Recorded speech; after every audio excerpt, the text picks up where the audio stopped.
What if the people meant to protect us were the ones pulling the strings? A corrupt senator, a ruthless cop, a system built to silence those who dare to speak the truth. But one man, an ex-soldier turned trucker, refuses to back down. When they come for him, he fights back, and what he uncovers, it's bigger than anyone imagined. This isn't just a story about justice. It's about how far the powerful will go to keep their secrets buried, and what happens when the wrong man decides to dig them up. Stay with us. This is just the beginning. The night was settling in over Atlanta, the sky a deep shade of navy, speckled with the occasional flicker of city lights in the distance. Jack Donovan kept a steady hand on the wheel of his 18-wheeler. Humming softly to the rhythm of the road, the hum of the tires against the pavement had become a familiar lullaby. A comforting background to the life he had built for himself. Long stretches of highway, late-night coffee stops, and the satisfaction of an honest day's work. This was the kind of simplicity he had sought after leaving the military. The past didn't haunt him the way it once did, but it never fully left either. There were memories buried deep, locked away in the corners of his mind, surfacing only in the quietest hours. A decade ago, he had been more than just a truck driver. He had worn a uniform, served with men he trusted, and had seen things most people wouldn't believe even if they were told. Some of those things had gotten him into trouble that had nothing to do with war and everything to do with power. Jack adjusted in his seat, rolling his shoulders to ease the stiffness settling in. The truck's dashboard glowed dimly, the fuel gauge steady, the road ahead clear. He glanced at the side mirrors, checking his surroundings like he always did. That was when he saw it. A pair of headlights trailed behind him, unwavering. He had noticed them a few miles back but thought nothing of it. Plenty of cars shared the road at this hour, but this one never passed, never changed lanes, never even wavered, just a steady presence in his rearview mirror. His fingers tapped against the steering wheel. Could be nothing, just someone heading in the same direction. But years of instinct told him otherwise. He downshifted slightly, keeping his speed just below the limit, waiting to see if the vehicle behind him would react. The headlights stayed exactly where they were. Jack exhaled slowly, his pulse steady but alert. He wasn't in the habit of jumping to conclusions, but he had spent enough time in dangerous places to recognize when he was being watched. The road stretched on, empty except for his rig and the car behind him. Atlanta's outskirts were quiet this time of night, the highway bordered by darkened trees and the occasional flickering street lamp. It was the kind of place where things could happen unnoticed. Jack checked his side mirror again, this time paying closer attention to the shape of the vehicle. A patrol car. Still, no flashing lights, no siren, just following. He clenched his jaw, weighing his options. He wasn't breaking any laws. His truck was in perfect condition. Papers in order. If they wanted to pull him over, they had every opportunity, but they hadn't. They were waiting. Jack spotted a gas station and rest stop up ahead, the neon glow of a diner sign flickering in the distance. He signaled and eased into the exit, pulling into the large parking lot where a handful of other truckers had stopped for the night. The patrol car followed, slowing as he did. Jack parked near the edge of the lot, cutting the engine. The moment the low rumble of his truck died, an uneasy silence settled around him. He stayed seated, watching through the mirror as the patrol car rolled to a stop a few spaces away. A long pause. Then the driver's door opened. A man stepped out. Jack didn't need a name to know who he was. The way he carried himself, the deliberate way he shut the car door, the slow, calculating stride, it was all too familiar. Lieutenant Mark Reynolds. Jack had heard of him. Everyone in the trucking business knew his name. He had a reputation in these parts, one that had nothing to do with upholding the law. Reynolds didn't move closer. He just stood there, watching. Jack met his gaze through the windshield, unmoving. He had faced worse men than Reynolds in his life. But something in that stare told him one thing. This wasn't over. Jack took his time finishing his coffee, letting the warmth settle in his chest as he watched the truck stop's neon sign flicker against the night sky. He had no reason to linger, but something about Reynolds' presence gnawed at him. The man hadn't said a word, yet Jack knew a storm was brewing. He had seen that kind of look before, the kind that came from a man who was used to power. used to people backing down when he applied just the right amount of pressure. Jack wasn't the type to back down. He sighed, stretching his arms before tossing the last of his coffee into the trash. The night air was crisp, a stark contrast to the warmth of his truck's cab as he climbed back in. He turned the ignition, the familiar rumble of the engine settling his nerves. He had places to be, and the last thing he needed was to let some two-bit corrupt cop shake him. Pulling onto the highway, he checked his mirrors. Nothing. The patrol car was gone. Maybe it had just been a coincidence. Maybe Reynolds had been passing through and recognized Jack from somewhere. Maybe. The first 5 miles were quiet. Just the steady hum of tires against pavement. Jack's grip on the wheel loosened slightly. Then came the flash of red and blue lights. His gut tightened. Reynolds. Jack exhaled slowly, easing onto the shoulder of the road. He wasn't speeding. His taillights were fine. There was no reason for this stop, at least. None that would hold up in court.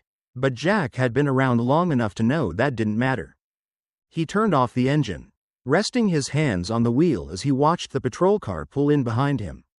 The driver's side door opened, and the unmistakable silhouette of Reynolds emerged, moving with the kind of slow, deliberate steps that told Jack this wasn't just a routine check. The officer stopped just outside the driver's side window. Tapping on the glass, Jack rolled it down. "License and registration," Reynolds said, his tone flat, expression unreadable. Jack didn't argue. He reached into the glove compartment, pulling out the necessary documents and handing them over. Reynolds took his time flipping through them, nodding slowly like he was searching for something. Anything to justify this stop.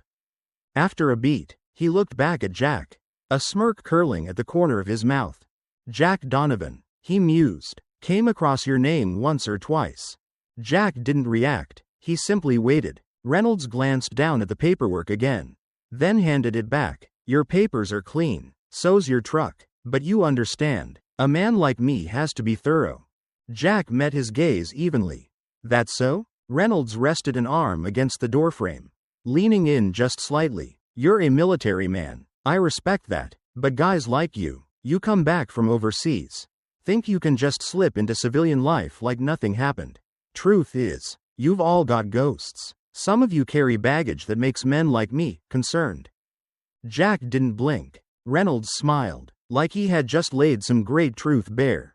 "Just doing my job, making sure a man like you isn't carrying anything he shouldn't be."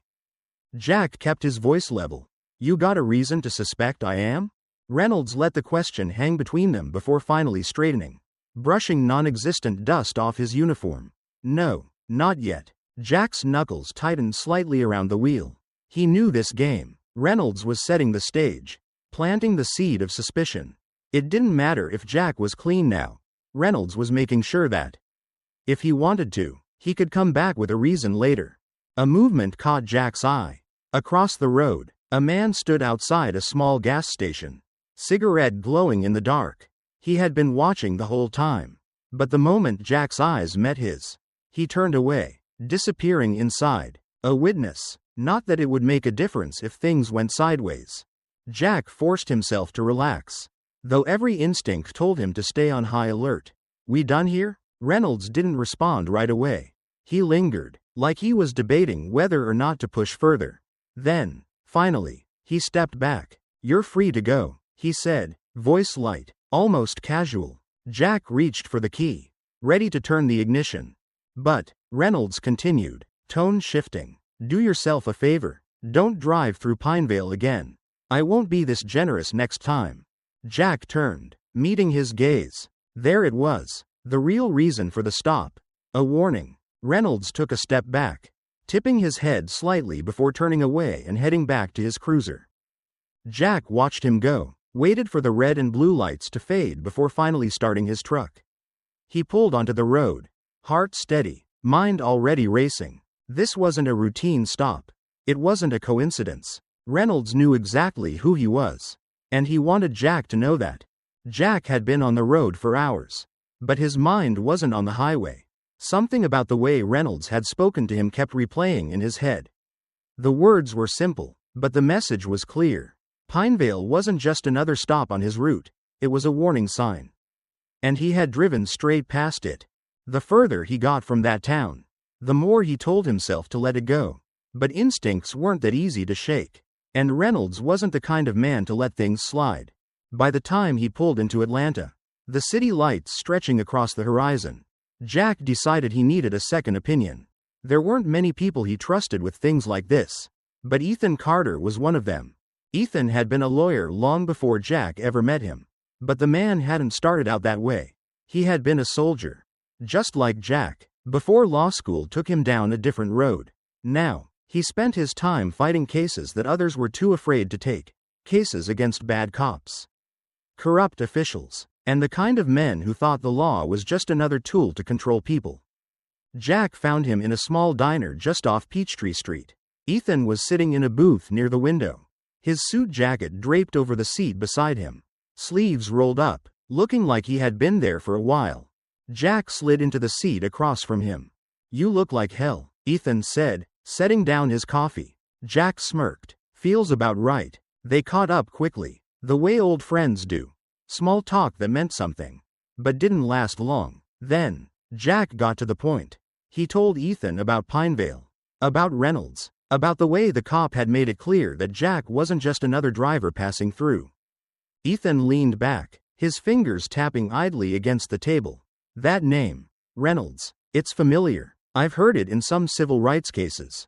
But nothing ever sticks. He's careful." "Careful?" Jack asked. "Careful enough that the complaints disappear before they make it to court." Ethan said, "A few missing reports here. A few reluctant witnesses there. He's good at making things go away." Jack took a slow breath. He had dealt with men like Reynolds before. People who didn't need to be loud to be dangerous. "So what do you think?" Ethan studied him for a moment. "I think you already know the answer.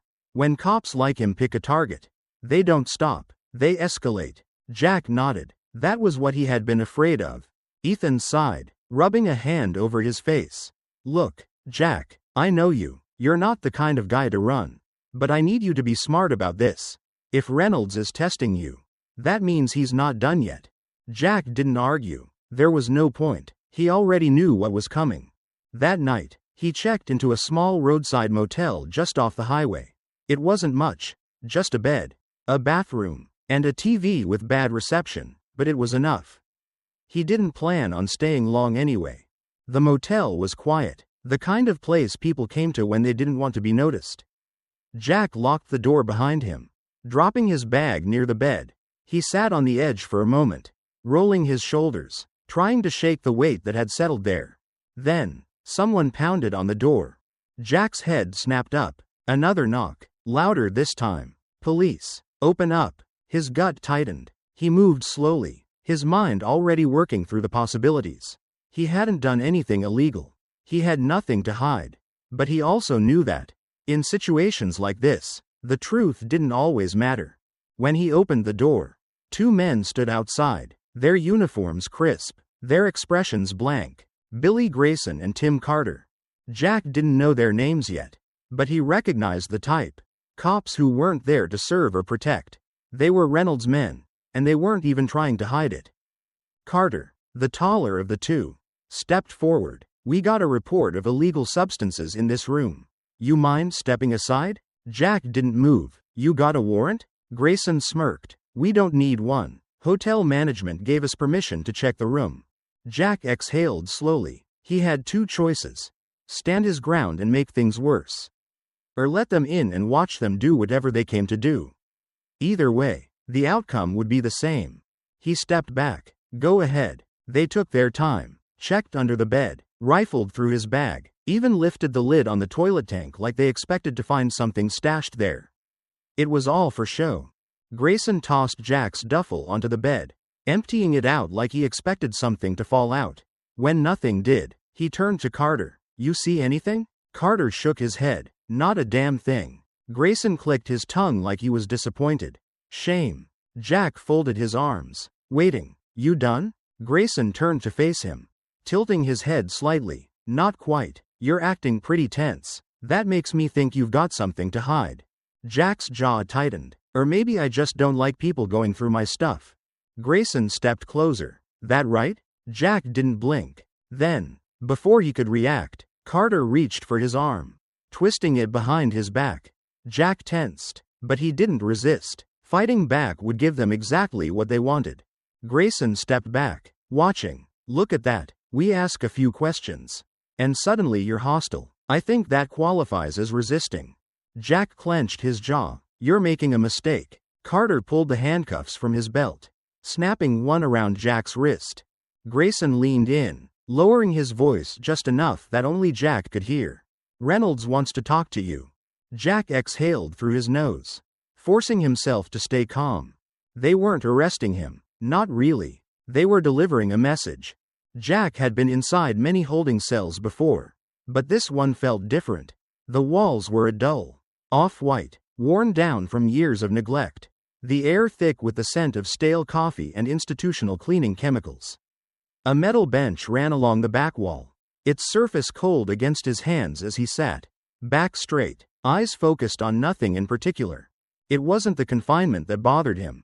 It was the waiting. The two officers who had arrested him, Grayson and Carter, had said nothing after bringing him in. They had processed him with the kind of efficiency that came from experience. Their expressions unreadable. No paperwork had been shoved in his face. No formal charges read aloud. That told him everything he needed to know. This wasn't about the law. It was about power. Footsteps echoed in the hallway outside, unhurried and deliberate. Jack didn't move, didn't react, but he knew who it was before the door even opened. Reynolds stepped inside, closing the door behind him with a casual ease. He didn't bother sitting right away. Instead, he took a slow lap around the room, like a man inspecting his property. "Welcome to Pinevale, Donovan," Reynolds finally said, voice dripping with amusement. "I told you not to come back. Didn't I?" Jack remained silent, watching as Reynolds finally pulled out a chair and sat across from him. The lieutenant leaned back, one ankle resting over his knee. The picture of a man in complete control. "You have a habit of being in the wrong place at the wrong time," Reynolds continued, shaking his head like he found the whole situation unfortunate. "I have to say, though, you're making this a lot easier for me." Jack met his gaze, unflinching. He could play the waiting game too. Reynolds smirked, but there was something sharp beneath it. He was enjoying himself, but there was calculation behind his amusement. "You don't talk much," Reynolds noted. "That's fine. I'll do the talking." He leaned forward slightly. "I know who you are, Donovan. I know what you used to do. And I know you've got your fair share of secrets." Jack's expression didn't change, but a cold knot tightened in his gut. Reynolds tapped his fingers against the metal table between them. "See, the thing about guys like you? You think leaving the battlefield means leaving behind the war. But it never really works that way. Does it? No matter how far you drive that truck. No matter how many miles you put between yourself and your past. It always finds a way to catch up." Jack still didn't bite. If Reynolds was expecting him to react, he'd be waiting all night. The lieutenant's smirk widened. "You're a smart man. You already know this isn't about drugs. It's not even about you pissing me off. You're involved in something bigger. Whether you realize it or not." Jack didn't flinch, didn't let on that the words had landed. Instead, he finally spoke, voice steady. "If you've got something to charge me with, let's hear it. Otherwise, I want my phone call." Reynolds let out a chuckle, shaking his head. "Oh, Donovan, you still think this is about rules?" He spread his arms out, as if gesturing to the very walls around them. "This is my town, my rules, and right now, you don't have any rights unless I say you do." Jack held his gaze, unwavering. "You can't keep me here without cause." Reynolds tilted his head, as if considering the statement. "That's true," he admitted, "but I can make things very inconvenient for you. Maybe we lose your paperwork for a few days. Maybe there's a backlog in processing. And who knows, maybe some of the other guys in holding don't take too kindly to outsiders." Jack knew what this was. An attempt to break him down. To make him feel powerless. It wouldn't work. "You want something from me," Jack said finally. "Why don't we skip the games?" Reynolds leaned forward, his smirk fading just slightly. "I want you to understand that you don't belong here. And if you keep pushing, if you keep sticking your nose where it doesn't belong, you're going to regret it." Jack didn't blink. "I've had bigger men than you try to scare me, Reynolds. It never works out the way they want. The lieutenant studied him for a long moment, then exhaled through his nose.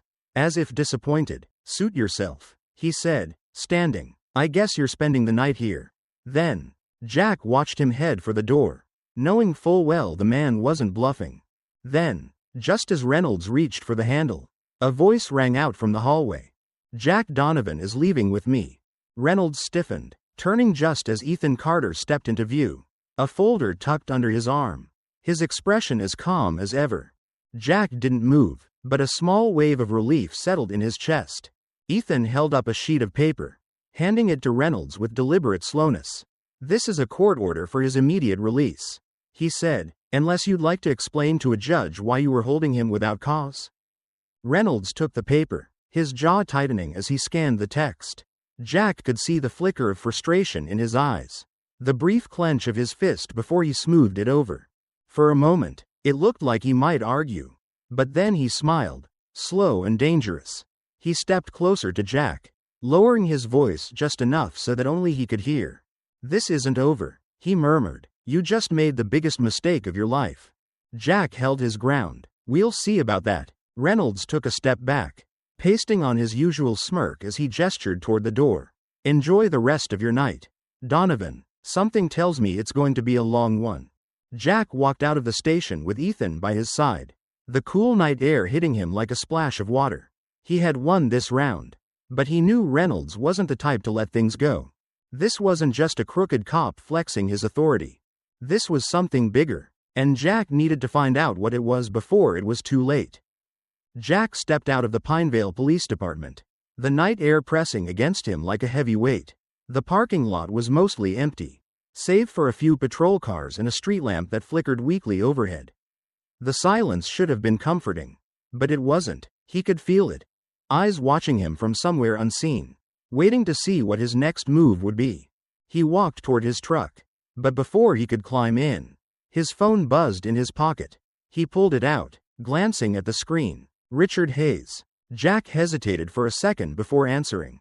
"Jack," the governor's voice came through, firm yet laced with concern.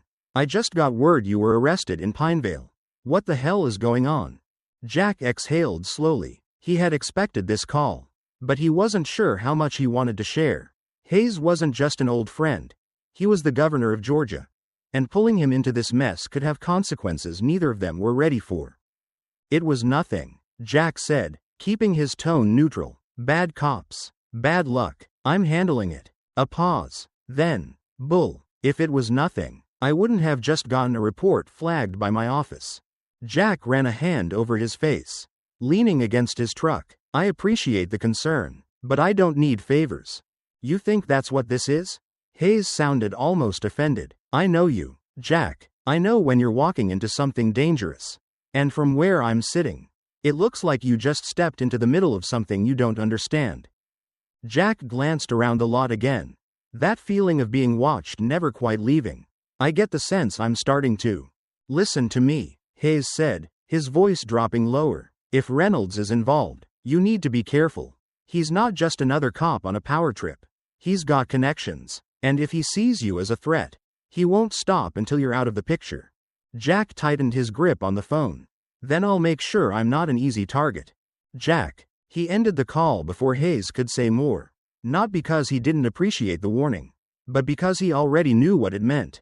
This wasn't over. The next morning, Jack pulled into the truck yard, expecting nothing more than another long haul on the road. But as soon as he stepped out of his truck, he knew something was wrong. A bright orange sticker had been slapped across his windshield, bold letters reading, "Vehicle impounded, unsafe for operation." Jack frowned, his pulse steady but rising. He had just had the truck inspected last month. It was in perfect condition. There was no reason. "Hey, Donovan," a voice called out. Jack turned to see a short, stocky man in a cheap suit standing near the yard office.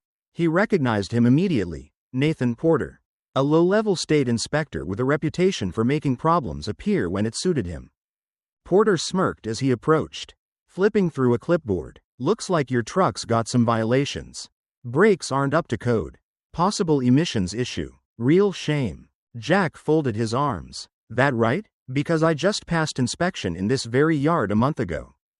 Porter shrugged. New concerns. You know how it is. Things can change overnight. Jack could feel the trap closing around him. Let me guess. I can pay a fine and get it cleared up. Now, that depends, Porter said, his smirk widening. You could pay a fee. He glanced at his clipboard, tapping a pen against the paper. Or, if you want to take it to court, I'm sure we can get you a hearing in about 6 months. Jack let the silence stretch between them, measuring the man, weighing his options. This wasn't about a fine.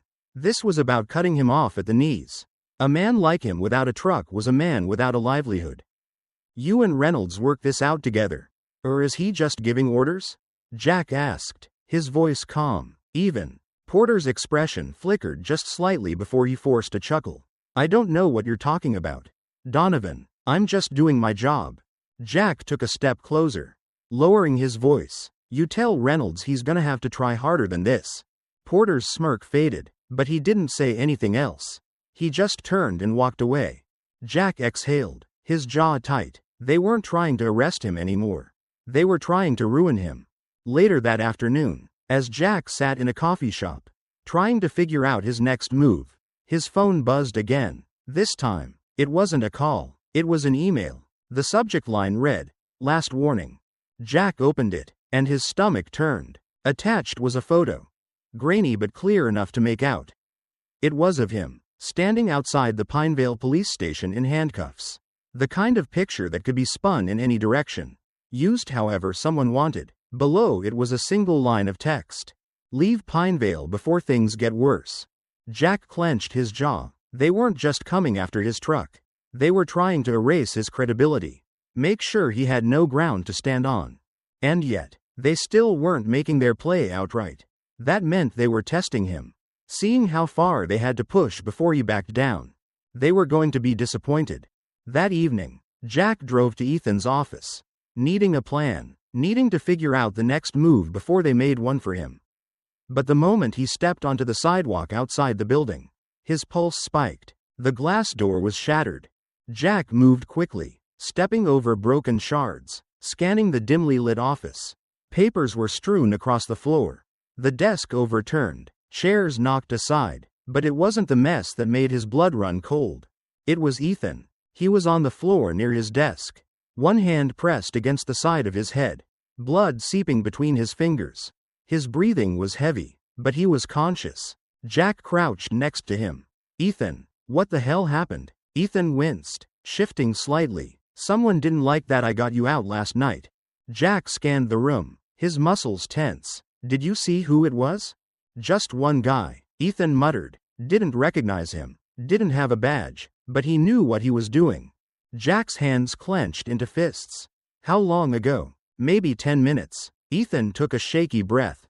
You shouldn't be here, Jack. They're just getting started. Jack's jaw tightened. He stood, moving to the window. Outside, the street was empty, no sign of movement, but that didn't mean they weren't watching. Then he saw it. A black SUV, parked at the far end of the street. It was idling, the exhaust curling into the night air.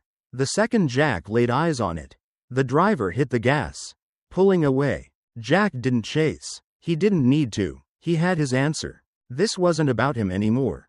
This was war. Jack sat in his truck, parked a few blocks away from the hospital where Ethan was being treated. The night was still, the streets mostly empty, but he could feel the tension in the air like a storm rolling in.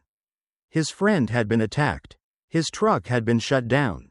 And now, someone was trying to erase his credibility. He could have left, driven out of Pinevale and never looked back. But that wasn't who he was.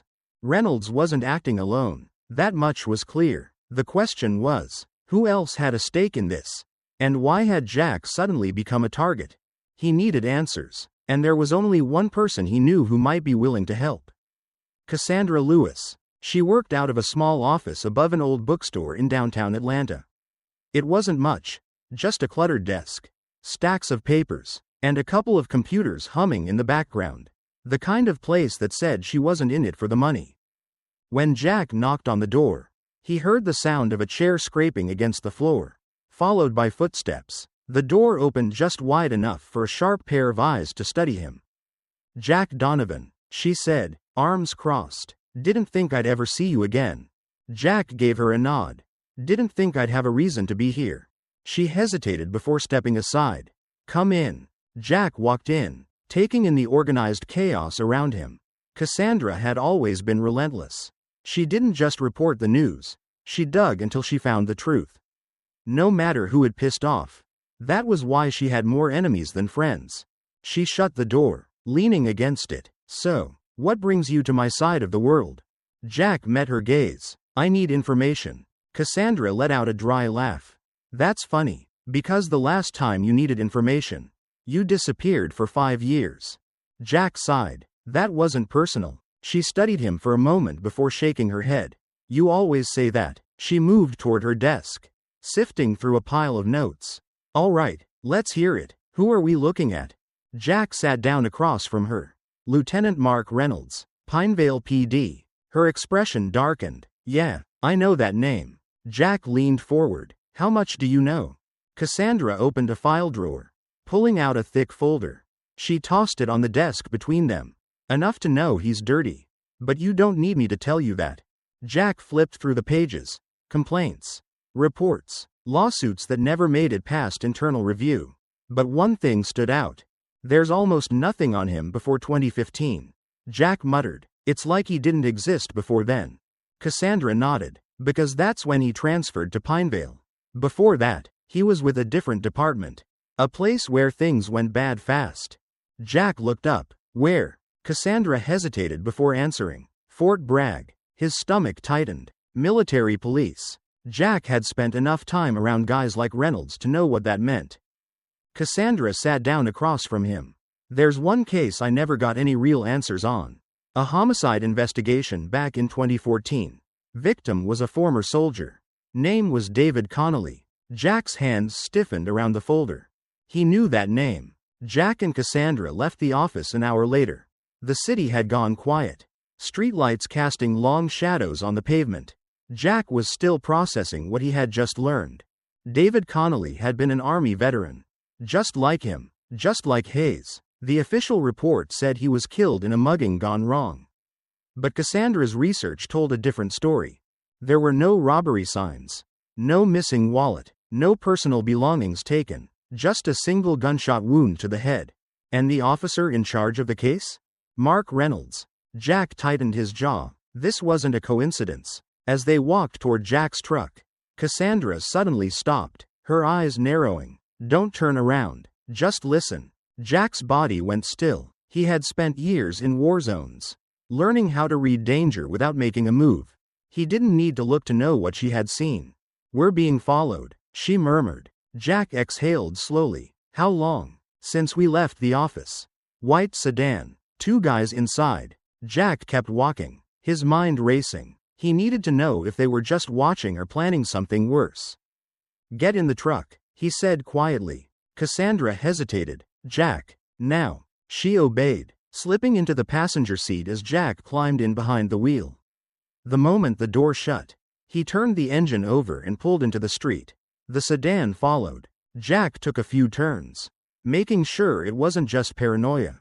But every time he changed direction, they stayed right behind him. Cassandra clenched her jaw. They're not being subtle. Jack kept his eyes on the road, his grip tightening. They don't have to be. They want us to know they're there. She shot him a look. You still think this is just about Reynolds? Jack didn't answer, because he wasn't sure anymore.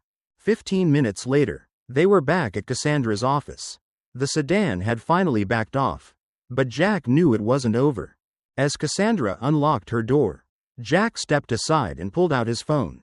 It was time to make a call he had been avoiding. The line rang twice before Hayes picked up. Jack? Jack exhaled, keeping his voice steady. I need you to tell me everything you know about David Connolly. There was silence on the other end. Then, a quiet curse. Jack, Hayes said, his voice lower now, more careful. Where did you hear that name? Cassandra found a report. Reynolds was involved. Hayes took a breath. Listen to me. You need to stop digging. Jack's stomach twisted. Why? Another pause. Then, Hayes muttered something under his breath before finally answering. Because, Jack, if you keep going, you're going to find out that Reynolds is the least of your problems. Jack went rigid. What the hell does that mean? Hayes hesitated for a moment. Then said, "It means you just stepped into something bigger than you can handle." Jack's grip tightened on the phone. Bigger than Reynolds? Hayes' voice dropped even lower. Bigger than both of us. Ethan Carter looked worse than Jack had expected. The fluorescent hospital lighting cast a pale glow over his bruised face. The bandages wrapping around his forehead a stark contrast to his usually sharp appearance. He was propped up in bed, an IV in his arm. But the look in his eyes was clear. He wasn't just lying there waiting to heal. He was thinking, calculating. Jack pulled up a chair beside him, keeping his voice low. How bad? Ethan exhaled sharply. Concussion. Few cracked ribs. Could have been worse. Jack nodded, taking that in. Who did this? Ethan gave him a tired look. If I knew that, I wouldn't be lying here. Jack leaned forward, resting his elbows on his knees. I need to know everything you found on Connolly's case. Ethan didn't answer right away. He shifted slightly, wincing as he reached for a file sitting on the nightstand. I went deeper after you left last night. He said, something about the reports didn't sit right with me.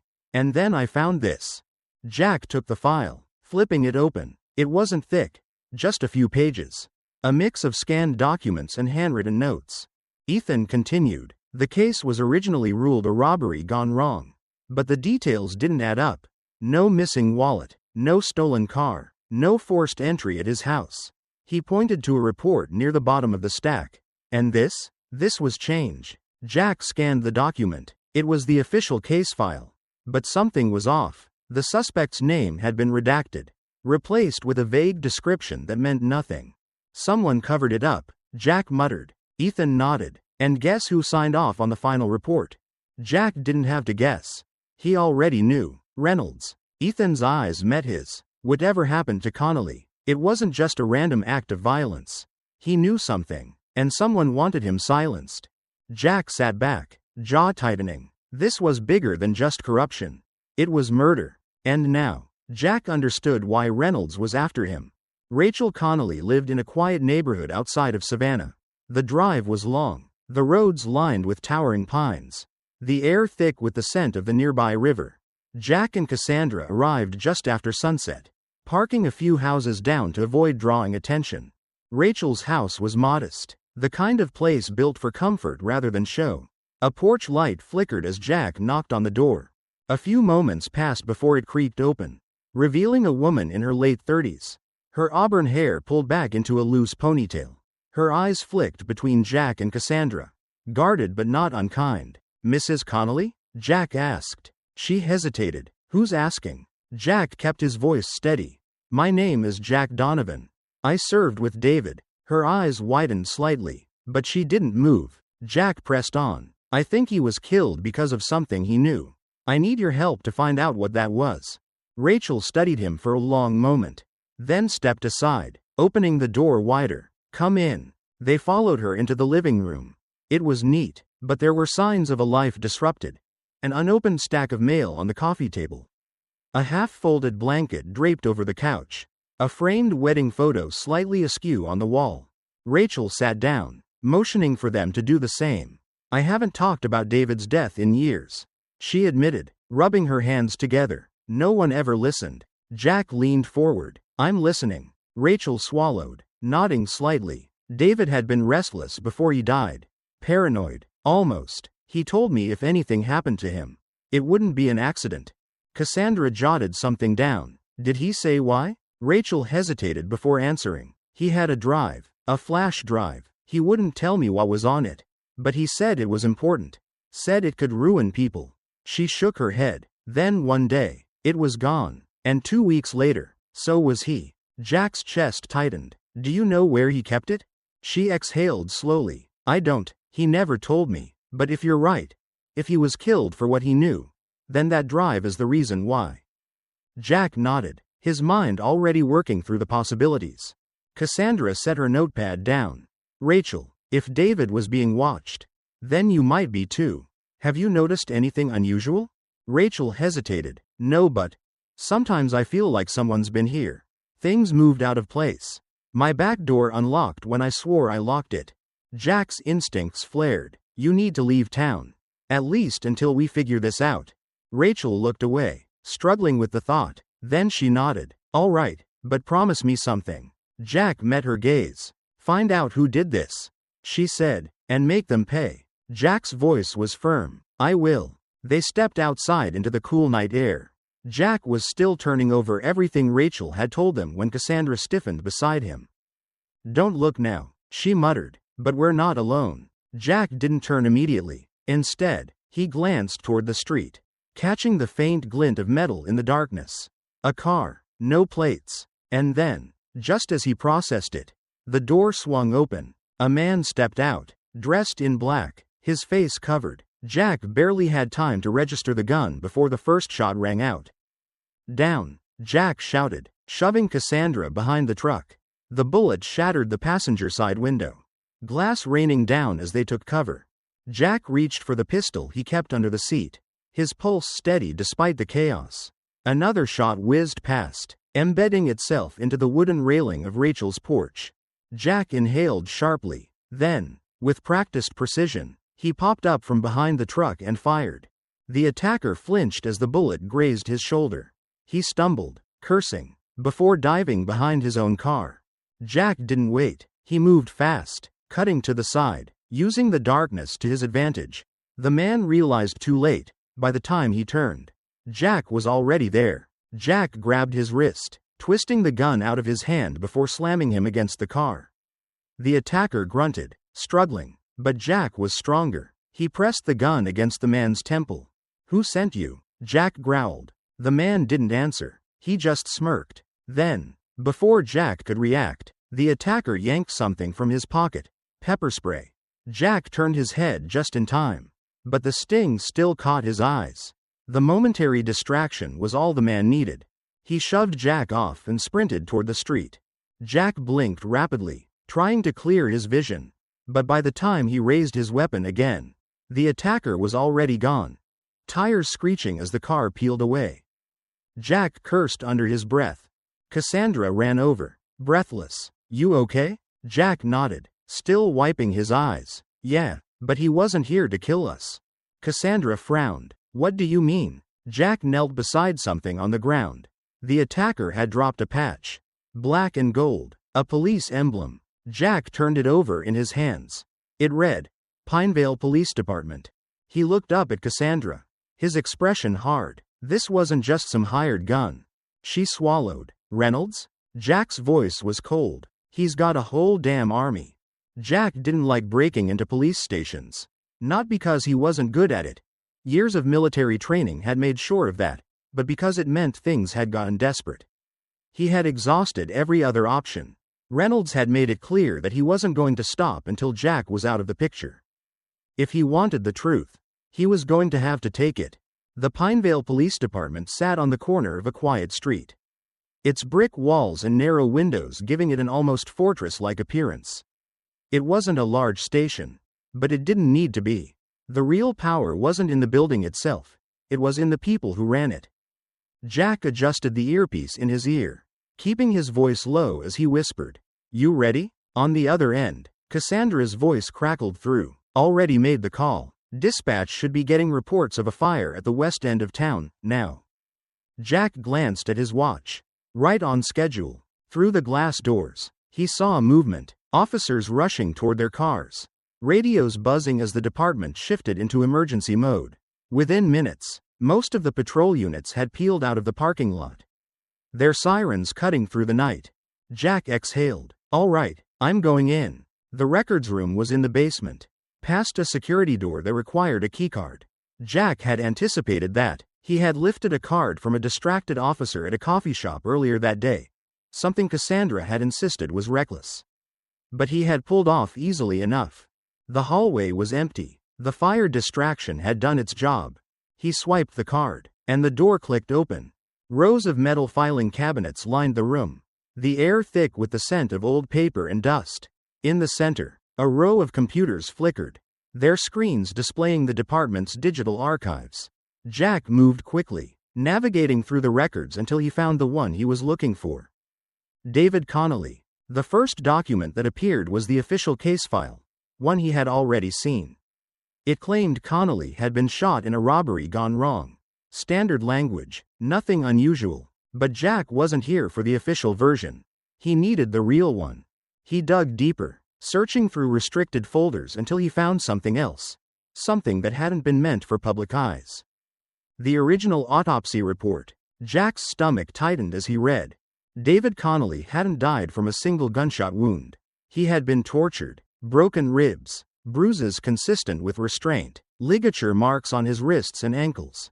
The bullet that had ended his life had come after hours, maybe days, of suffering. Jack clenched his jaw. There was more. The medical examiner who had originally performed the autopsy had noted these injuries in his first report. But shortly after, he had been fired from his position. The official cause of death had been changed. And the person who had signed off on the revised report, Lieutenant Mark Reynolds. Jack inhaled sharply. Connolly hadn't just been a casualty. He had been silenced. He pulled out his phone, snapping photos of every document. He was almost finished when the screen in front of him flashed red. Unauthorized access detected. Jack swore under his breath. Someone had triggered the system. Then, an alarm blared through the station. They knew he was here. Jack burst through the records room door. Moving fast, he took the stairs 2 at a time, pushing through the hallway as the station came alive with noise. Voices shouted from the front entrance. "Who's still inside?" Jack ignored them, slipping through a side hallway toward the exit. Almost there. Then, headlights flooded the alley outside. A squad car screeched to a stop, blocking his path. Another pulled in from the opposite direction. Jack turned on his heel and ran. He cut through an empty lot, his boots kicking up dust as he sprinted for the main road. Behind him, tires screeched as the officers took off after him. The sound of radios crackled through the night. Jack reached his truck, yanking open the door and throwing himself inside. The engine roared to life. A patrol car skidded into the street behind him. Jack slammed the gear shift into drive. The chase was on. Pinevale's streets were mostly empty this time of night. But Jack didn't have the luxury of open roads. He weaved through traffic, keeping his speed just below reckless. His focus razor sharp. The patrol car stayed close, its sirens wailing. Up ahead, an intersection. The light turned red. Jack didn't slow down. He hit the gas, cutting through just as a pickup truck swerved to avoid him. Behind him, the police weren't as lucky. The lead car hesitated, and the second patrol vehicle clipped its bumper, sending both spinning. Jack took the opportunity. He turned sharply onto a side street, cutting his headlights to disappear into the dark. For a few seconds, there was nothing but silence. Then, a new set of lights appeared in front of him. Not blue and red, black. Jack barely had time to react before the SUV slammed into his truck, sending him skidding sideways. His tires screeched against the pavement as he fought for control. The impact rattled through his bones.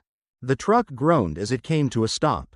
Jack's pulse pounded. The driver's door of the SUV opened. A man stepped out. Not Reynolds. Someone worse. Jack recognized him immediately. Pinevale's chief of police. The man smiled. A slow, knowing grin. "You've been busy, Donovan," he said. Jack flexed his fingers against the steering wheel. Every muscle in his body tensed. The chief stepped closer. "I'd say you've got guts. But I think we both know that's not going to help you now." Jack exhaled, steadying himself. This wasn't just about Reynolds anymore. This was bigger. Much bigger. Jack sat in the cold, windowless interrogation room, hands cuffed to the metal table in front of him. The fluorescent light overhead buzzed faintly, casting a sterile glow over the scratched surface of the table. He had been in rooms like this before. Back in his military days. Places where people thought they had all the power. Where they played games to break a man down. This wasn't new to him. The door opened, and Jack didn't need to look up to know who had just walked in. Nathan Briggs. The Pinevale police chief was an imposing figure. Not in the way Reynolds was, but in a way that spoke of something far more dangerous. He wasn't a man who relied on brute force. He was the kind of man who let others do the dirty work while he sat back, pulling the strings. Briggs closed the door behind him, adjusting the cuffs on his pressed uniform as he stepped closer. He didn't sit right away. Instead, he took his time, circling the table like a man inspecting a piece of meat before deciding whether it was worth eating. "You've been causing quite a stir, Donovan," Briggs finally said, his voice smooth, measured. "That's not a good habit to have in a town like this." Jack didn't respond. He wasn't going to make this easy. Briggs smirked, as if he had expected the silence. He finally took a seat, leaning forward slightly. "You see, I'm a reasonable man," he continued. "I like to think there are always solutions to problems. Ways to avoid unnecessary conflict." Jack tilted his head slightly. "That why I'm in cuffs?" Briggs chuckled, tapping a finger against the table. "That's just a precaution. What happens next? That's entirely up to you." Jack sat back, letting the silence stretch between them. He had played these games before. Briggs exhaled, then clasped his hands together. "Here's how I see it. You're in over your head. You don't belong in Pinevale. And you sure as hell don't belong in my business." He leaned in slightly. "But I'm willing to let this all slide. You walk away, right now, and we forget this ever happened." Jack didn't blink. "And if I don't?" Briggs' smirk faded. "Then you'll start losing things. Donovan, first, your truck, then, your friends, then, well, we both know there are worse things than dying." Jack held his gaze. "You sound like a man who's used to people saying yes." Briggs let out a slow breath. "Because they usually do." Jack smiled, but there was no humor in it. "Then I guess this is new territory for you." Briggs studied him for a long moment, as if debating whether Jack was bluffing. Then, his eyes narrowed slightly. "You don't strike me as a man who gambles without something to back it up." Jack's smile widened just a fraction. "You'd be right." He leaned forward, lowering his voice. "I have the original autopsy report on David Connolly." For the first time, Briggs' mask slipped. It was subtle. The faintest twitch in his jaw. The way his fingers stopped tapping against the table. But Jack saw it. Briggs recovered quickly, forcing a smirk. "You really think anyone's going to believe a truck driver with a military record full of complications?" He gestured toward the file sitting beside him. "I've read up on you, Donovan. You've got a history. The kind that makes people ask questions. The kind that makes people wonder if you're really as clean as you claim to be." Jack shrugged. "Maybe, but I think people might find it interesting that the chief of police covered up a murder." Briggs' smile vanished entirely. Jack held his gaze. "You can make me disappear. Sure, but that file? It won't disappear with me." Briggs leaned back, considering him. He wasn't the type to make decisions impulsively. He was calculating, weighing his options. Jack could see the wheels turning in his head. Then, before Briggs could speak, his phone rang. Jack watched as the chief's expression darkened. He let it ring twice before finally answering. There was silence for a moment. Then, Briggs' jaw tightened. "Yes, sir," he said, his voice clipped. "I understand." Another pause. "Understood." He hung up. Jack didn't need to ask who had been on the other end of that call. He already knew. Briggs exhaled through his nose, his fingers drumming once against the table before he stood. "Seems you've made some powerful friends, Donovan." Jack didn't say anything. Briggs walked to the door, then turned back, his expression unreadable. "You just made a very big mistake," he said quietly. Jack tilted his head slightly. "I'll take my chances." Briggs held his gaze for another second, then stepped outside. A moment later, an officer entered, unlocking the cuffs. "Get out of my station," the officer muttered. Jack stood, rolling his shoulders as he walked out. Briggs was standing by his office door, watching as Jack passed. Jack didn't look away. Briggs didn't either. This wasn't over. The night air was crisp as Jack stepped outside. He took a deep breath, steadying himself, knowing full well that he had just escalated things in a way that couldn't be undone. His phone buzzed. He pulled it from his pocket, answering without hesitation. Cassandra's voice came through, tense. "Jack, we've got a problem." Jack exhaled. "What now?" There was a pause. Then, "Reynolds is gone." Jack's stomach tightened. "What do you mean, gone?" "I mean," Cassandra said, "someone helped him disappear. No one knows where he is." Jack clenched his jaw. Reynolds wasn't the type to run. If he was gone, it meant he had a plan. And Jack had a sinking feeling that whatever that plan was, it was about to hit him hard. Jack sat in the dimly lit motel room, staring at the map spread across the small wooden table. The room smelled faintly of stale cigarettes and cheap air freshener. The hum of a flickering neon sign outside casting occasional bursts of red light through the window. Ethan was on the bed, his ribs still sore from the attack, while Cassandra leaned against the dresser, scrolling through her laptop. None of them had spoken much since Jack got out of the police station. There wasn't much to say. Reynolds was out there, and they needed to find him before he found them. Ethan let out a slow breath. So let's go over it again. We know he's running. Question is, where? Cassandra tapped her screen. I traced his last known activity. 2 hours ago, he withdrew $5,000 in cash from a bank on the east side of town. After that, nothing. No credit card transactions. No phone signal. Jack exhaled. Means he's in the wind. But guys like Reynolds don't disappear without a plan. Cassandra nodded. He has one relative in the area. An older cousin, Jacob, lives in a cabin just outside Pinevale, near the state forest. No phone. No internet. It's off the grid. Ethan glanced at Jack. That's where I'd go if I needed to disappear. Jack didn't hesitate. Then that's where we go. The road leading into the forest was narrow and uneven, the thick canopy of trees swallowing most of the moonlight. Jack and Cassandra had left Ethan behind. He was still recovering. And they couldn't afford distractions. The drive was silent, except for the occasional crackle of static from Cassandra's police scanner. So far, nothing. Jack slowed as the cabin came into view. It sat in a small clearing, an old structure with a sagging porch and boarded-up windows. No lights, no movement, but that didn't mean no one was home. Cassandra unbuckled her seatbelt. Looks empty. Jack wasn't convinced. They approached carefully, Jack's hand resting on the gun holstered at his hip. The front door creaked as he pushed it open. Inside, the cabin smelled of dust and damp wood. A single chair sat in the middle of the room, next to a half-empty bottle of whiskey. Cassandra took a step forward. I don't like this. The door slammed shut behind them. Jack spun, reaching for his weapon. A voice came from the shadows. You really thought it'd be that easy, Donovan? Reynolds stepped into the faint light, gun in hand, his face twisted in a smirk that didn't reach his eyes. Jack held his ground. Reynolds looked different now. His usual arrogance was still there, but there was something else underneath.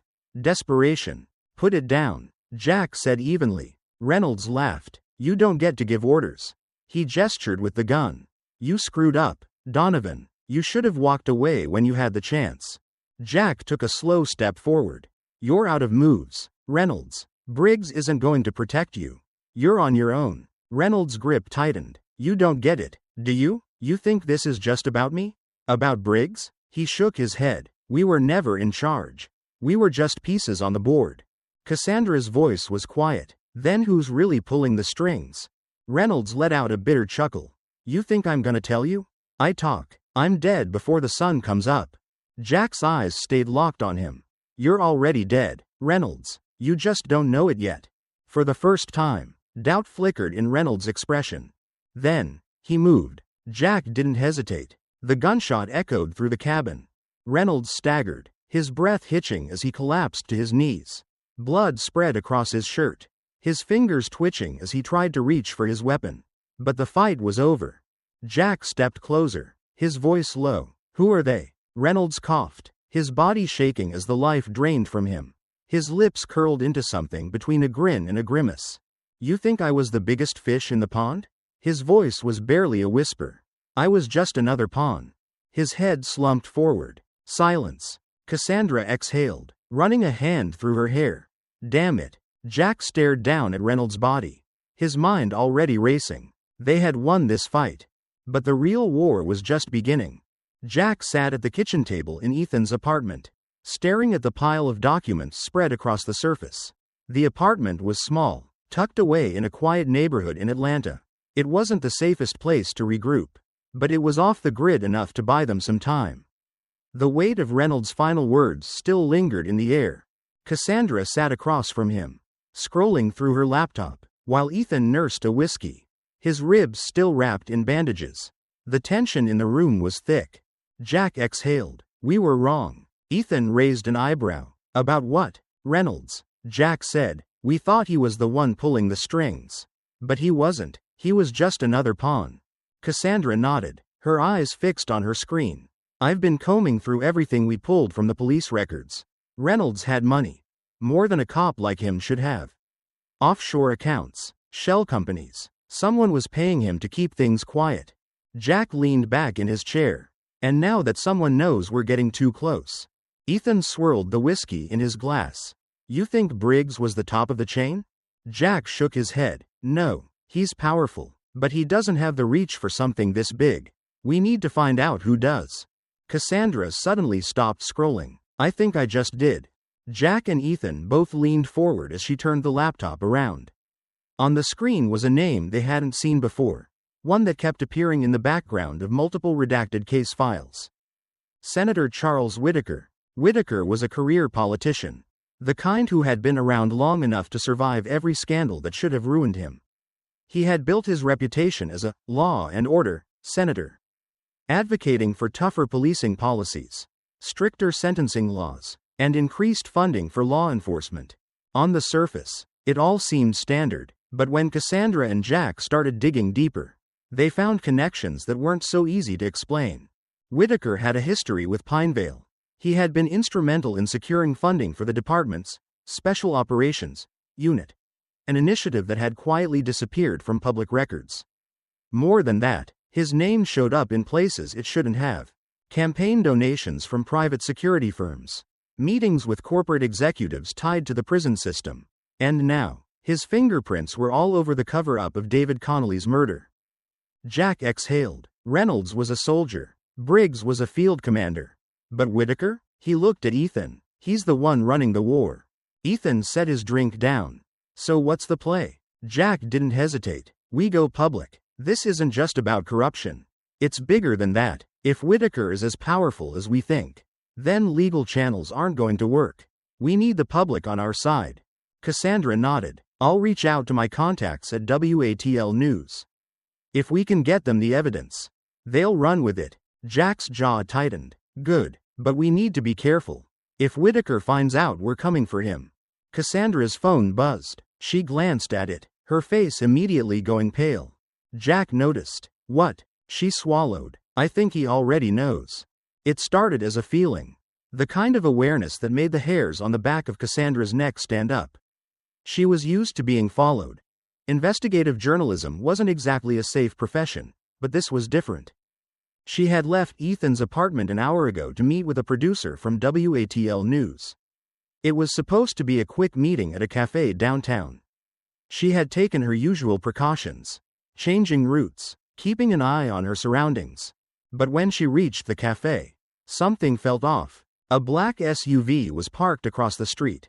Tinted windows, no visible plates. Cassandra stepped inside the cafe, ordered a coffee, and took a seat near the window. She pulled out her phone and pretended to scroll, using the reflection in the glass to keep watch on the SUV. 10 minutes passed. The car didn't move. Her contact from the news station still hadn't arrived. Something was wrong. She sent a quick text to Jack. I'm being watched. Then, movement. The SUV's door opened, and two men in dark suits stepped out.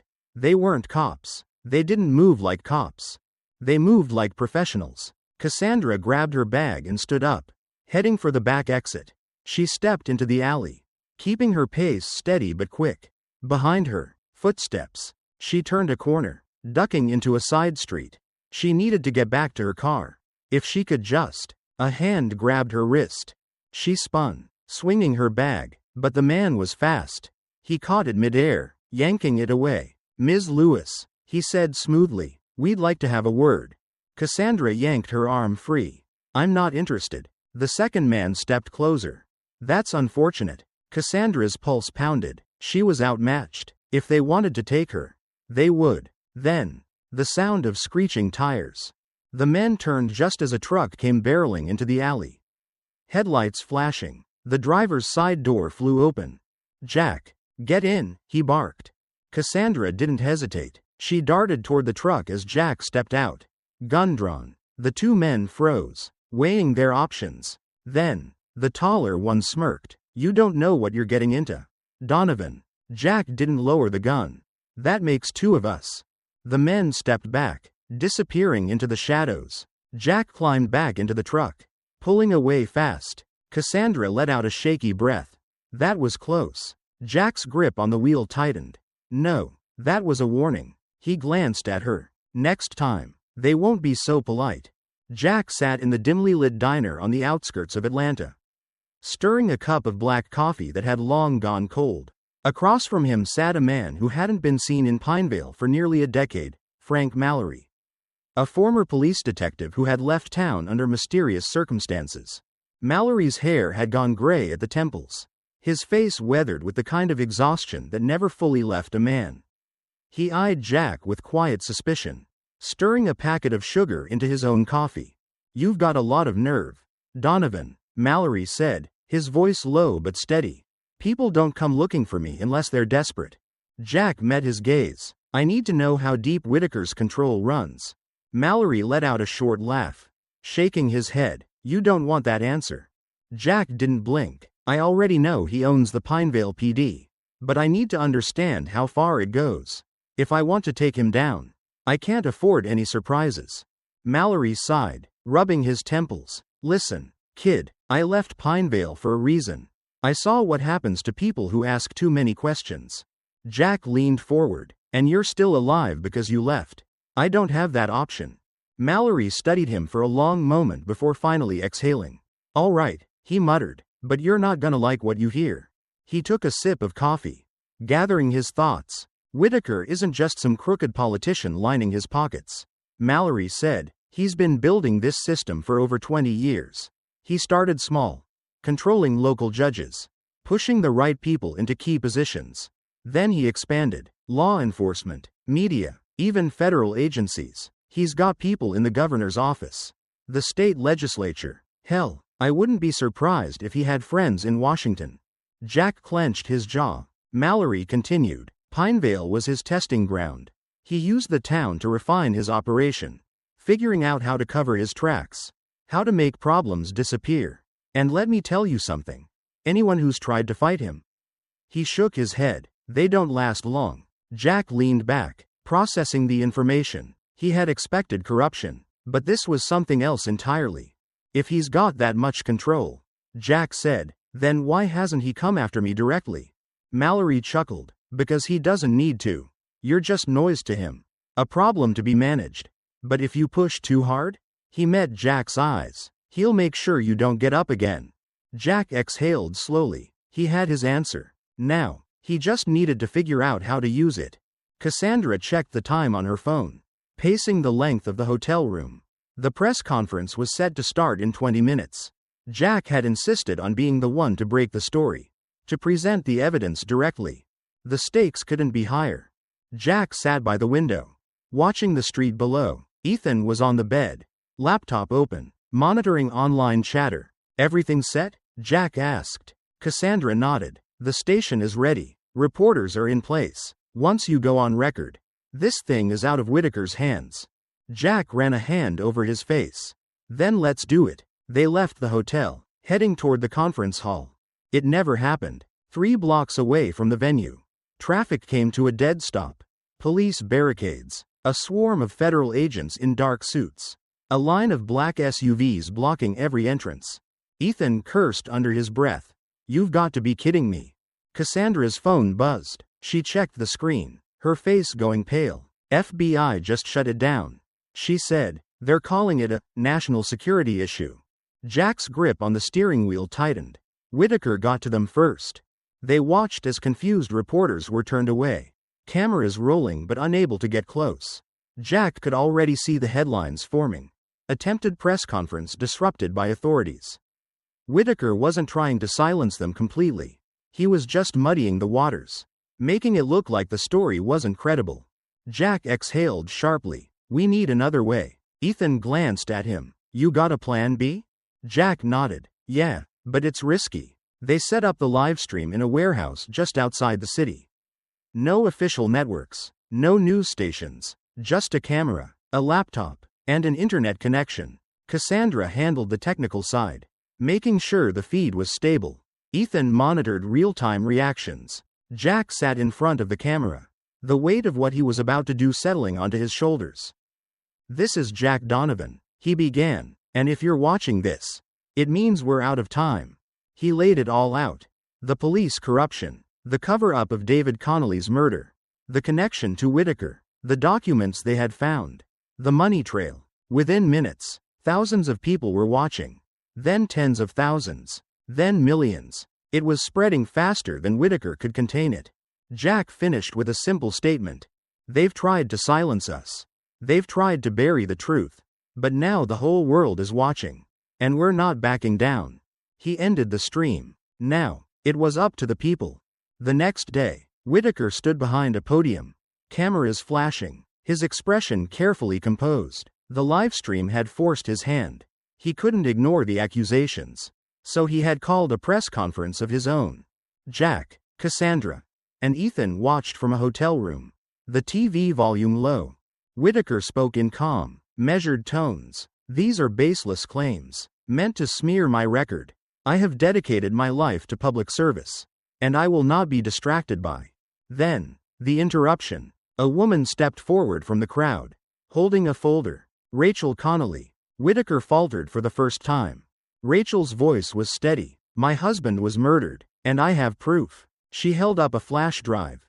"The files on this drive contain recordings of Senator Whitaker, Lieutenant Reynolds, and multiple officials discussing how to cover up my husband's death. They knew he had evidence on their operations, so they had him killed." The press exploded. Reporters shouted questions. Cameras flashed. Whitaker's face drained of color. Jack leaned back in his chair, exhaling. "And that's checkmate." Jack stood by the motel window, watching the news play on the muted television. The footage showed Rachel Connolly holding the flash drive in front of a wall of reporters, her voice steady as she laid out the truth.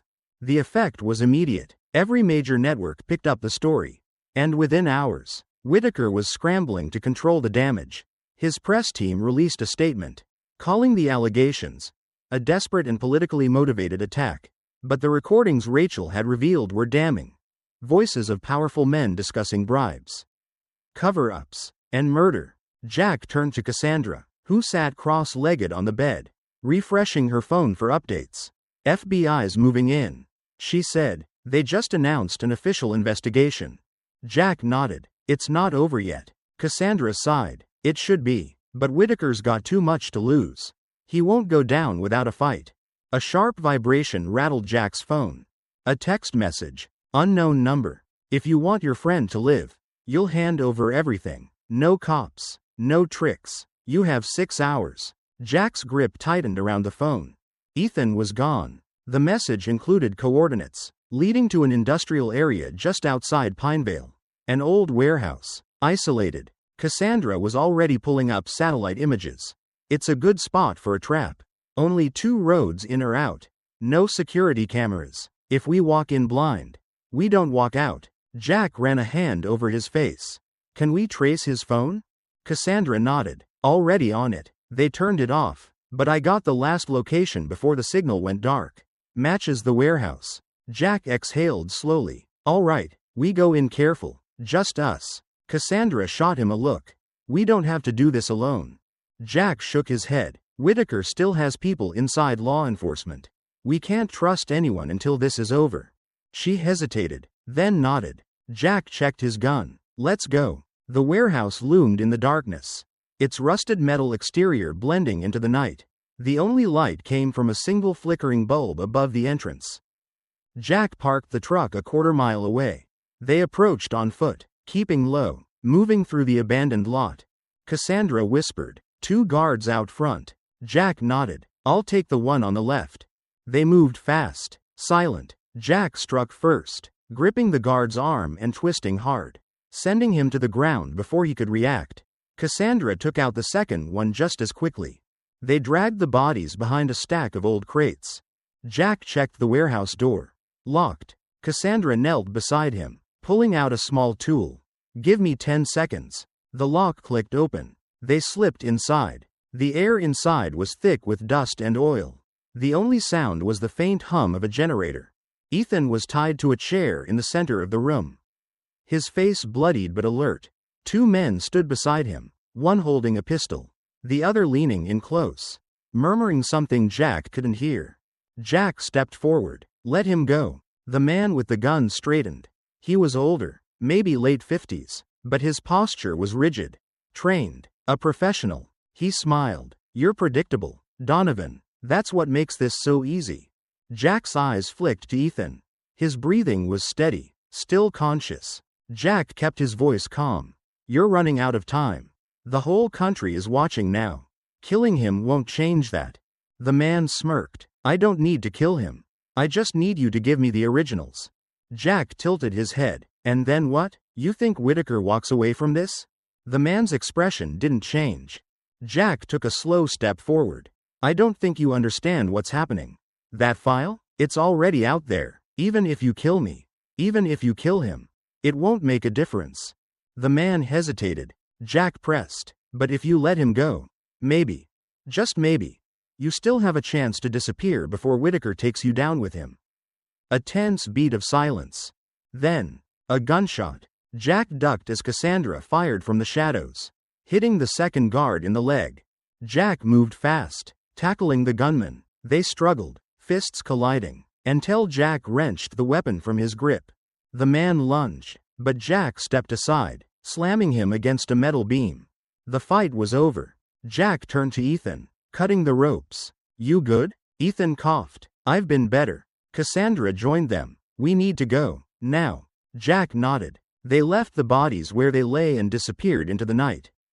An hour later, they were back at the motel, tending to Ethan's wounds. Cassandra refreshed her phone. Her face went pale. Jack frowned. What? She turned the screen. Breaking news. Senator Whitaker missing amidst corruption scandal. Jack exhaled. The manhunt had begun. Jack gripped the steering wheel as the tires screeched against the asphalt. The black pickup tore down the empty road leading to the private airstrip, its engine growling in the cold night air. Cassandra sat in the passenger seat, eyes locked on the GPS. He's moving fast, she said. Flight's scheduled to leave in 10 minutes. Jack's jaw tightened. Then we need to move faster. The headlights illuminated a pair of green signs up ahead. Pinevale Regional Airstrip 2 miles. The road ahead stretched into darkness. A thin ribbon of asphalt leading to the only way out for Whitaker. If he made it onto that plane, he was gone. Jack's phone buzzed. He hit speaker. Donovan, came the gruff voice of Governor Hayes. We've locked down commercial flights. But Whitaker's using a private charter. That's federal airspace. My jurisdiction stops at the fence line. Jack swerved past an old sedan. What about State Patrol? I've got units on the perimeter. Hayes said, but listen to me. If Whitaker gets inside that plane, we can't touch him. Jack gritted his teeth. Then I guess we stop him before he gets there. They reached the airstrip just as the chain link gates swung open. Ahead, a sleek Gulfstream jet sat on the tarmac, its engines already humming. Floodlights bathed the area in harsh white, casting long shadows across the pavement. A convoy of black SUVs tore across the runway, leading straight to the waiting aircraft. Damn it, Cassandra muttered. He's almost there. Jack didn't slow down. Instead, he slammed his foot on the gas. The pickup barreled through the security gate, metal clanging as it crumpled under the force. The security team barely had time to react before Jack swerved onto the runway, cutting off Whitaker's convoy. The lead SUV screeched to a stop. Doors flew open. Armed guards spilled out, weapons raised. Jack threw the truck into park, flinging the door open before it had fully stopped. Whitaker stepped out of the middle SUV, flanked by 2 men in dark suits. His expensive suit was crisp, his expression unreadable behind his polished demeanor. Even now, with his empire crumbling, he still looked every bit the untouchable politician. Jack strode toward him. You're done, Whitaker. The senator's lips curled into something between amusement and pity. Am I? Jack stopped a few feet away, hand resting near his holster. You run. You prove everything we put out there. You stay. Maybe you get a deal. Maybe you don't. Whitaker let out a low chuckle. You still don't get it, do you? He spread his hands, gesturing toward the plane. This is nothing. I step down. They'll find another. I disappear. The machine keeps turning. He took a slow step forward. You think this is a victory? The system doesn't care about your little crusade. Donovan. Jack studied him for a long moment. Maybe not, but today, you're not walking away from it. Whitaker's smirk faltered. Behind them, sirens blared. State troopers swarmed the airstrip. Headlights flashing as squad cars formed a barricade around the tarmac. The governor hadn't lied. Whitaker wouldn't be able to leave through normal means. But he wasn't done fighting. One of his guards moved, reaching into his coat. Jack's gun was already drawn. The shot rang out across the runway. The man collapsed with a cry, clutching his shoulder as his gun clattered to the ground. Jack didn't flinch. You really want to test me tonight? Whitaker stared at his fallen guard, then back at Jack, his jaw clenched. A new set of headlights approached. A convoy of unmarked black vehicles. Federal agents. The lead car stopped, and a group of men in dark suits stepped out. One of them, a man in his late 50s, with graying hair and a severe expression, strode forward. Senator Whitaker, the agent said flatly, you're under arrest. Whitaker's smirk returned. Just barely. He straightened his jacket. This is cute. You think I won't walk out of this in a week? The agent didn't answer. He simply pulled out a pair of handcuffs. Whitaker hesitated, then turned to Jack one last time. You think you won? Jack didn't answer. The cuffs snapped shut. As the agents led Whitaker away, Jack exhaled slowly. Cassandra walked up beside him, watching the convoy disappear into the night. So, she said, rubbing her arms against the chill. That's it? Jack glanced at her. Whitaker had left them with one final message before he was taken away. You think I'm the only one? I'm just a piece of something much bigger. Jack looked out at the runway, the distant city lights flickering on the horizon. No, he murmured, it's just the beginning. Jack sat at the worn-out counter of a roadside diner, the smell of coffee and bacon lingering in the air. The place was quiet, save for the soft murmur of a radio playing in the background. His cup of coffee had gone cold, untouched. The news played on the small television mounted above the bar. Following the arrest of Senator Charles Whitaker, multiple high-ranking officials in the Pinevale Police Department are now under investigation for corruption, bribery, and obstruction of justice. Sources confirm that several prominent business figures with ties to Whitaker's network are also facing scrutiny. This is being called one of the most significant law enforcement corruption scandals of the decade. Jack watched the footage of officers being escorted from their headquarters, their badges and weapons confiscated. The media had turned the scandal into a spectacle. Reporters swarmed courthouses, demanding statements from government officials who once stood proudly beside Whitaker. It should have felt like a victory. But all Jack could feel was exhaustion. The aftermath was messy. For days, calls flooded in from veterans, whistleblowers, and former law enforcement officers who had seen the same kind of corruption but had never spoken out. Some offered gratitude, some shared their own stories, and some just wanted to warn him. You did the right thing. But be careful. You think they'll let you just walk away after this? This fight doesn't end with one man. Jack wasn't surprised. He had spent too many years knowing how deep the system ran. Ethan, on the other hand, had thrown himself into the fire. He had been asked to sit on a newly formed legal committee, tasked with reviewing past cases tied to Whitaker's influence. It was his way of making sure this wasn't just another scandal that faded into the background. Cassandra had become a rising name in investigative journalism. Every network wanted an interview. Every news outlet wanted an exclusive. But instead of soaking in the spotlight, she kept digging. One day, she called Jack. They're trying to tie up loose ends, she said, voice tight. Some of Whitaker's people are cutting deals. But there are others who are just disappearing. Jack had only nodded, because he knew someone was still pulling the strings. The letter came 2 weeks later. It was waiting on the doorstep of his motel room. No return address, no markings on the envelope.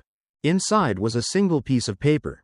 Don't think you've won. No signature, no threats, just a quiet reminder. Jack stared at it for a long moment before folding it neatly and slipping it into his pocket. Maybe they thought a warning would be enough to make him back off. They didn't know him very well. He was packing his bag when Cassandra called again. You need to turn on the news. Jack reached for the remote. Flipping on the television, a news anchor appeared on screen, her expression tense. Breaking tonight. A senior U.S. congressman is now under investigation for possible connections to the Whitaker network. Sources say the Department of Justice has launched an internal review, suspecting that the corruption scandal may extend beyond the state level. Jack didn't move. Cassandra's voice came through the phone. Quiet but firm. Told you this wasn't over.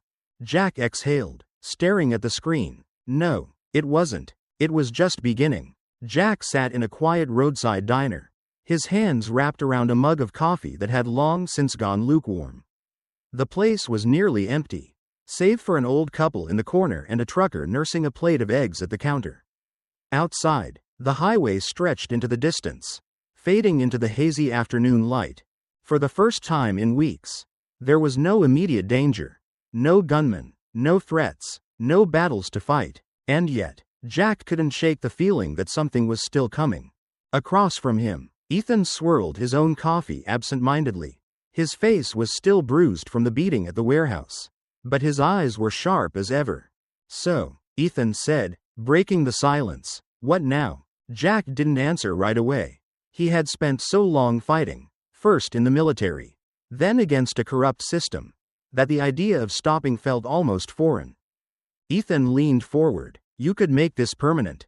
Join the committee, work on policy changes, actually make sure Whitaker's whole damn operation gets torn down for good."